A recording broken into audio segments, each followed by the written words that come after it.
అన్న ఎక్కడున్నారు మీరు? ముందుకు రావాల్సింది కూర్చున్నా. సులభం మనిషి చాలా బలంగా ఉంటావు. నువ్వు ఎక్కడ వెనకాల కూర్చుంటే మాకు ఎట్లా బా ముందర ఉండాలి తమ్ముడు. నువ్వు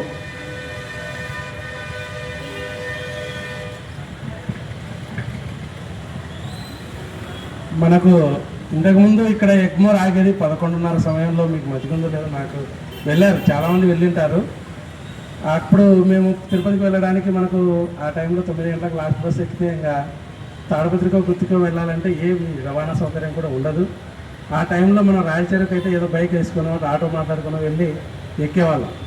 ఇప్పుడు మరొక కొత్త రైలు, అది మచిలీపట్నం ధర్మవరం ఈ మధ్య కాలంలో కరోనా తర్వాత మొదలుపెట్టారు. అది మనకి ఎంతో ఉపయోగకరంగా ఉంది.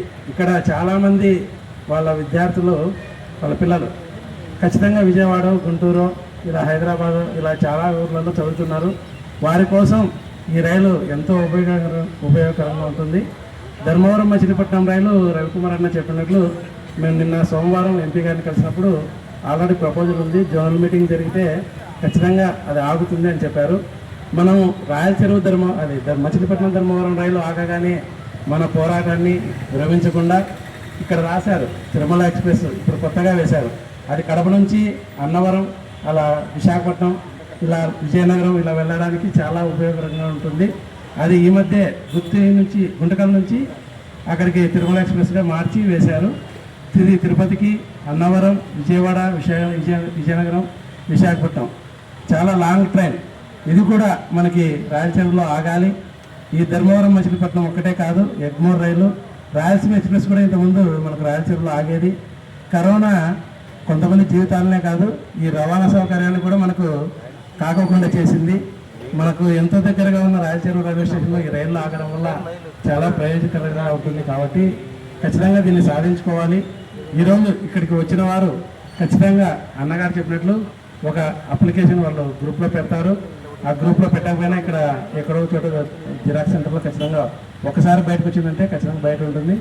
మీరు రేపు కానీ ఈరోజు కానీ ఇంకా 4-5 రోజులు కానీ ఖచ్చితంగా అప్లికేషన్ ఫిల్అప్ చేసి మీ సంతకాలు మీకు వీలైనంత మందివి, మీ సందులో ఉన్న వాళ్ళవి, ఇక్కడికి వచ్చిన వారే కాదు రాని వారివి కూడా సంతకాలు, ఫోన్ నెంబర్లు సేకరించి అందులో సంతకాలు చేసి పోస్ట్ మనకేం ఖర్చు కాదు, ఒక 10 రూపాయలు మాత్రమే. ఖచ్చితంగా 10 రూపాయలు ఖర్చు పెట్టి, ఎందుకంటే ఇక్కడికి వచ్చిన వారందరూ దూరాల్లో వెళ్ళాలంటే వెళ్ళలేరు. ఖచ్చితంగా ఈ పొద్దు మనం ఇదే మెంబర్స్తో గుంతకల్లు టీఎం గారి దగ్గరికి వెళ్తే కొంచెం స్పందన కూడా పెరగచ్చేమో అనుకుంటున్నా. కానీ అంతమంది రాలేరు అక్కడికి. కాబట్టి పోస్ట్ కార్డు ద్వారా ఉద్యమం చేసి ఈ రైళ్లను మనం రాయలసీమలో నిలబెట్టుకుంటే రవాణాకు అందరికీ సౌకర్యంగా ఉంటుంది. దీని మీద ప్రతి ఒక్కరూ ఆలోచన చేయండి. ఇక్కడికి ఖచ్చితంగా అందరూ మీ చిన్న మాట అయినా 1-2 విషయాలు చాలు. చేత్తో ఉపన్యాసం చెప్పాలి, వాళ్ళు బాగా చెప్పారు నేను చెప్పలేదు అనుకోకుండా మీరు ఖచ్చితంగా ఒక చిన్న మాటనైనా చెప్పండి. మన సాయి కిరణ్ యూట్యూబ్లో వీడియో అప్లోడ్ చేస్తాడు. ఇంతమంది ప్రజలు మాట్లాడారా అనేది ఖచ్చితంగా అధికారులు చూస్తారు. ఎంపీ కానీ మీ పేరు చిరస్థాయిలో నిలబడిపోతుంది. అంత గొప్ప గాత్రం మీది అని చెప్పి ఆమెను పొగుడుతుంటే ఆమె హాస్పిటల్లో ఉన్న చివరి రోజుల్లో ఆమె చెప్పిందంట, రాబోయే జనరేషన్లో 10 నుంచి 20 సెకండ్ల మధ్య మాత్రమే పాటలు వింటారు, అవి మాత్రమే నిలబడతాయి. ప్రజలకు సమయం చాలా విలువైంది, ఇప్పుడు సమయం లేదు అని చెప్పింది. పూర్వకాలం ఏదో పాట వింటే ఈ మోటు నుంచి ఆ మోటు వరకు చెలియో చల్లకుంటూ మొత్తం పాడేవాళ్ళు. ఈ సినిమా మారిపోయింది. నువ్వు అన్నట్టు రైలు నిలబడాలి అని ఒక మాట చెప్పండి సార్, నాకు మాట్లాడే రాదు అనే క్వశ్చనే లేదు. అదే కంటిన్యూ రిపీట్ చేయి, ప్రతి ఒక్కరు రైలు నిలబడాలని ఏంటిదే తమ్ముడు, అదే పెట్టు చాలు. ఎవరికి మాటలు కదా కావాల్సింది, మనకు రైలు కావాలా, అది మీ అందరికీ పలికేది వచ్చు. మాకు రైలు నిలబెట్టండి, మీ పేరు చెప్పండి, వీలైతే పోయి కూర్చోండి. 10 ఆట మాట పార్టీ దర్జల్లోని బ్రిటిష్ వాళ్ళ కాలంలో వాళ్ళు చాలా శక్తివంతులు. కానీ బయటకు వచ్చి ఆజాద్ కోసం పోరాడితే, జై హింద్ అని చెప్పి పోరాడితే మన దేశానికి స్వాతంత్రం వచ్చింది. ఎంతోమంది ప్రాణత్యాగాలు కూడా చేసుకున్నారు. ఇప్పుడు ప్రాణత్యాగాలతో కాదు, మీ యొక్క గలంతో వస్తుంది. అదే బలం ఇప్పుడు ఉండేది. మీరందరూ మీ పేరున, కొంతమంది పిల్లల పేరు తెలుసు నాకు, కొంతమంది తెలియవు. కాబట్టి మీకు మీరుగా తమ్ముడు నువ్వు ఫస్ట్ నువ్వు రాక దమ్మా. రాయలసీమలో ఖచ్చితంగా ట్రైన్ నిలబడాలా. Egmore train, Tirumala express, Machilipatnam express 3 ట్రైన్లు నిలబడాలని కోరుకుంటున్నాను.